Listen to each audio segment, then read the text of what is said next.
Welcome back. You're still tuned into the nation's most favorite breakfast show, Good Morning Namibia. Now, Namibia will host the SADC Extraordinary Organ Troika Summit, which kicks off today. The meetings will discuss the political and security situation in the region. More details on this, I'm joined this morning by Ambassador Jerobeam Shaanika, Deputy Executive Director responsible for Multilateral Relations and Cooperation in the Ministry of International Relations and Cooperation. Good morning, Ambassador. Morning. And welcome to Good Morning Namibia. Thank you very much, and Happy New Year. Happy New Year to you I'm too. seeing you for the first time. Thank you, Ambassador. Happy New Year to you too. And good morning to the viewers. Yes. Now, Ambassador, what we do know is that the Troika, the organ specifically, was established in 2001 with its primary responsibility to promote peace and security within the SADC region. Would you say that the organ has been able to accomplish that? Thank you very much for the question. Yes, as you say that the SADC organ was established mainly to promote peace and security in the region, and also to deal with any instability that disrupt everyday life of the people in the region.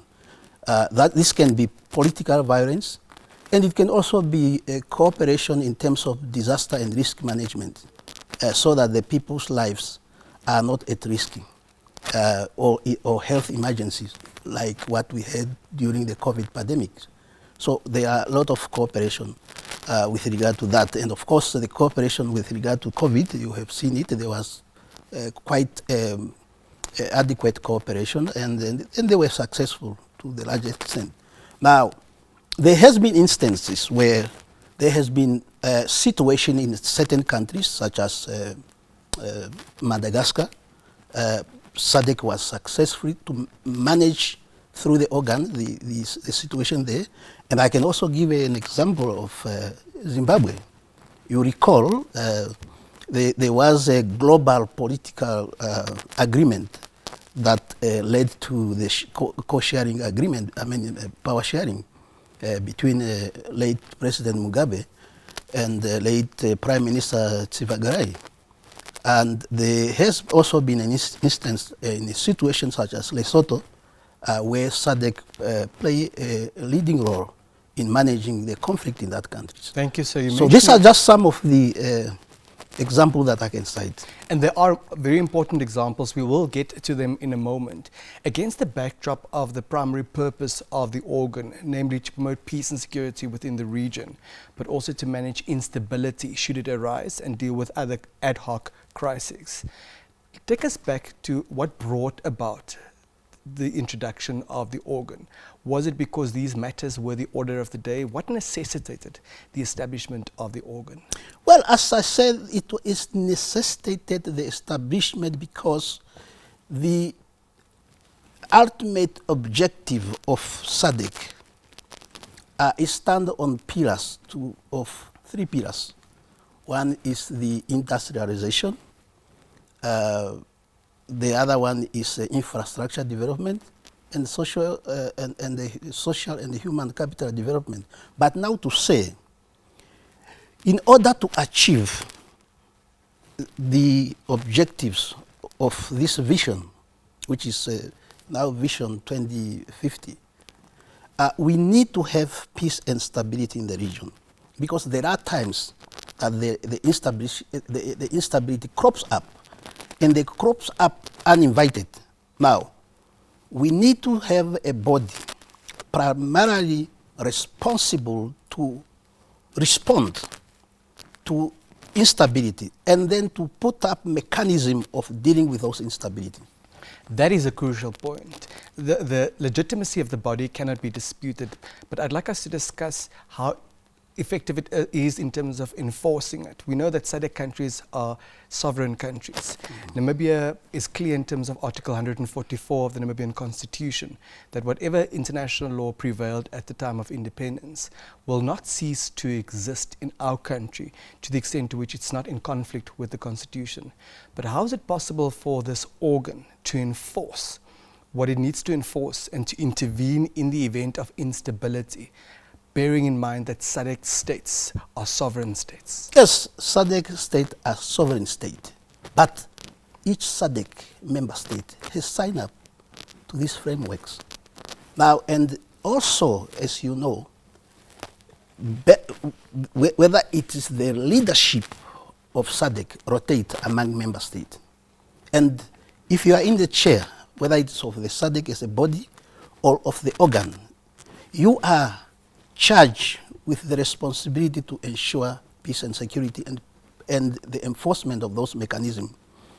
And when your country is not in the chair, you are also expected to cooperate with those framework, because how then, when you are in the chair, you want to call others to order. To call others to order, but then when you are not in the chair, you want to behave in another way. In the event that I want to behave in another way, as you're putting it, as a country not in the chair at that particular moment, what repercussions could there be for a country not complying? Well, I don't want to speculate, but I'm just talking in terms of practical reality that member states are required, because they all sign up. There was nobody who was who signed up with a gun behind his or her head. They all saw that there is a benefit from cooperating with such framework. And when you see the benefit, you are also required to act in terms of what you have signed up. It's a two-way street. Yes. When you mentioned a couple of examples, and it's good that you have mentioned two-way street. I mean, it's just like when you are driving, you are expected to follow the rules of the road.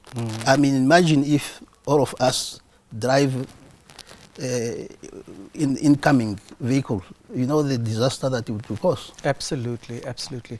In your overview, you mentioned a couple of examples where the organ was indeed able to intervene successfully. You've mentioned Lesotho, Madagascar and Zimbabwe. What we do know about Zimbabwe, unfortunately, is that there are still sanctions in force. Those sanctions are not SADC. They're certainly not SADC yeah. and sanctions, but what I am asking is, to what extent has SADC, but perhaps also the organ, been able to intervene to see to it that those sanctions are also dealt with? SADC has made several calls to appeal to those countries that have imposed sanctions to lift them up. And SADC has gone to an extent that it does not want to be dictated to, especially when they are invited to, by our international cooperating partners, that there are countries that are left out. We are one, and we must be dealt as one. There is no country, whether it is powerful or whatever it can call itself, that can come and dictate the term to SADC. That is unacceptable politically and morally. Very well. Ambassador, one example that you did not flag relates to Mozambique. What do we know about what's going on there at the moment as far as the conflict is concerned? And to what extent will Mozambique also form part of the agenda? Well, yes, I can only tell you that the chairperson of the SADC organ, who is the president of Namibia, His Excellency Dr. Hage Geingob, has invited Mozambique. And is invited primarily because of the situation that is unfolding in Mozambique. So now what happened is that the country, Mozambique, will now give its own, it will now present its situation, which will then be discussed by the Troika, because this is a Troika summit. A Troika means that it is the chair, President Geingob, the incoming chair, President Hichilema, and the outgoing President Ramaphosa. Very well. Speaking about President Hage Geingob being the chairperson at the moment, what can you tell us about his role and his responsibilities? Well, as a chair, or as a country that is in the chair, or the head of state who is now chairing the organ, is expected to ensure that the objective of the organ are implemented, and then set up certain mechanism. For example, when Namibia assumed the chair, it assumed the chair on the 17th of August last year. And within a week, there was an election in Angola. So the president was mandated to set up the SADC Electoral Observer Mission. And there was also a decision that was taken to ensure that the chairperson of the ministerial committee of the organ, under the direction of the chair of the organ, engage DRC in order to find a solution to discuss the role that the Force Intervention Brigade played within MONUSCO, and also after the MONUSCO has withdrawn. That was done, and the chairperson of the ministerial committee of the organ, who happened to be the Deputy Prime Minister and the Minister of International Relations, convened a meeting on the 14th of September to deal with that issues. And of course, also the chairperson of the organ was also mandated to set up the SADC Electoral Observer Mission that was to observe the election in the Kingdom of Lesotho that was successfully carried out. And as a result, I think the election took place on the 7th of October, and the Prime Minister, Motekane, was inaugurated on the 28th. So those are the role that the chair has to play, and has also to implement the decision that emanates from the SADC Summit decisions, and also to set up, in case where there are disturbances or where there is a political disagreement in a certain country and it warrants the SADC intervention, then the chairperson will set up a mechanism to see that the conflict in that area, whether it's mediation or oversight committee or whatever framework that need to be activated, then it's the role of the chairman to see to it that those are put in place. Speaking about those mechanisms and whatever aspect of the framework needs to be operationalized in order to deal with whatever situation arises, which are those mechanisms? What do they entail?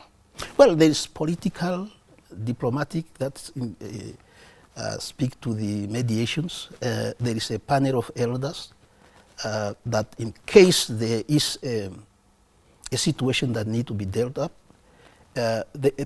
perhaps the chairperson could dispatch the panel of elders or fact-finding missions. But now you have to also be careful that, especially in the panel of elders, you put people with a credibility, such as former head of state, who are able to engage with the other head of state. And of course, even that head of state will know that the people we are dealing with, they were also in the same position as you, and they know what they are talking about. Or before that, you can dispatch a fact-finding missions to establish the condition so that the chair will be informed by what conditions are on the ground, and then can put up those mechanisms based on the situation that is described. Provided, of course, Ambassador, that it is safe to go there. And I would imagine in the event that it's not safe, that fact-finding mission will be embarked upon as close as possible geographically to the situation. Well, if it's not safe, for example, in Mozambique, the decision was taken to deploy a SADC military observer, SADC military in Mozambique, which is known as SAMIM, so that that situation can be pacified. Ambassador, moving to the Troika meeting that kicks off today, what will be on the agenda? Well, I do not want to speculate what is on the agenda, because I always say the agenda, it contains items, and they are going to be agreed upon by the meetings. And the meeting might decide that certain item might not be on the agenda, but then I have come on the air and told you this is going to be on the agenda. Then after the meeting, the item was removed. I'm always cautious not to predetermine what the agenda look like, but I can only tell you that it's obviously going to discuss the political and security situation in the region. And as I said, there are 4 countries are invited whose agenda are before the summit. That is the Kingdom of Eswatini, the Kingdom of Lesotho, the Republic of Mozambique, and the Democratic Republic of the Congo. So those are the situations going to be. But as to details, it's up to the head of state to discuss. But I'm sure after they have discussed, there will be a communique that will inform the public as to what was discussed. Will it be a 2-day meeting, and who else is expected to attend? Well, there is a 2-day in a sense that today it starts with the senior officials of the Troikas, and then later in the afternoon there will be a Troika ministerial meeting, and tomorrow it will be a summit. But at the senior official and the ministerial is only the Troika, 3 countries that made up of the Troika. That is Namibia, the chair, Zambia, that is the incoming chair, and South Africa, that is the outgoing chair. But during the summit, there are 4 countries invited to attend, and I repeat, the Kingdom of Eswatini, the Kingdom of Lesotho, and the Republic of Mozambique, and the Democratic Republic of the Congo. So those are the countries that are invited. But of course, yes, you know, the Executive Secretary attend by mere fact that he is head of the Secretariat that serves the meeting. And of course, we will also expect the SAMIM head of mission also to attend, to provide updates on the situation in Mozambique. As far as the from Troika, the perspective of the SAMIM mission. Thank you, Ambassador. As far as the Troika meeting is concerned, do we have confirmation that President Ramaphosa will indeed be in attendance, as well as President Hichilema? Will they send representatives? Well, as I came to this meeting, the understanding is that the Troika members, they are all going to attend the meeting. President Kengup's term, will it lapse in August, and will Zambia then take over, or how will it work? Yes. You know, the Troika is organized that the country will only be in the chair for 1 year. Then the country that is incoming will be the chair, but the country that was previously a chair will remain as the outgoing chair. So that's why they compose the Troika. And will there be another engagement of this magnitude before August? Well, some of these are determined by the situation. You might say that we have dealt with the issue, but then a situation developed that requires the meeting to be called on an emergency basis.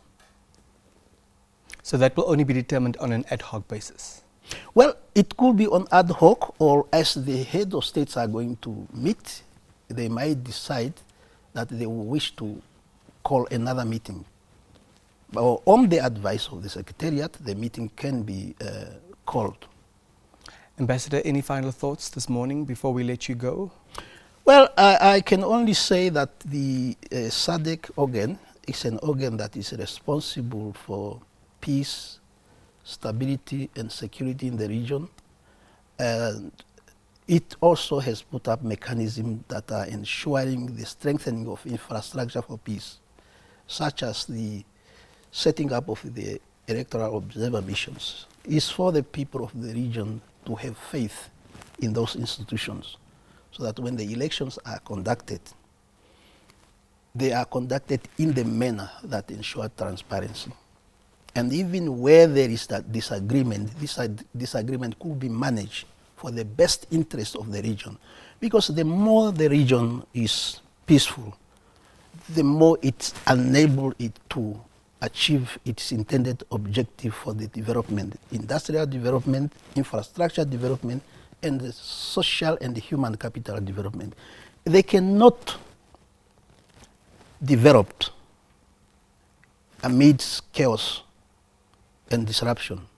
However, all the mechanisms that we have just discussed, they are not self-executing. They require political will, commitment, and dedication to those in the leadership, as well as the general member of the public, because the public must have faith to say these institutions are working for us. And then those institutions can gain legitimacy. But if we have frameworks that are only in papers, or countries sign up to this framework, but then they do other things, that will be really a disservice to the institution that we have signed up. When we sign up, we must sign up and we must abide by the rules that we have put up. Ambassador Tapandula Onine, thank you for your time and thank you for sharing your expertise this morning. Thank you very much, and thank you for having me, and thank you for the listener who are listening or who are following. I'm grateful that you have provided us this opportunity. I'm sure we may touch base with you again just to hear what exactly transpired in the end. I will be at your disposal. Thank you so much, Ambassador. Thank you.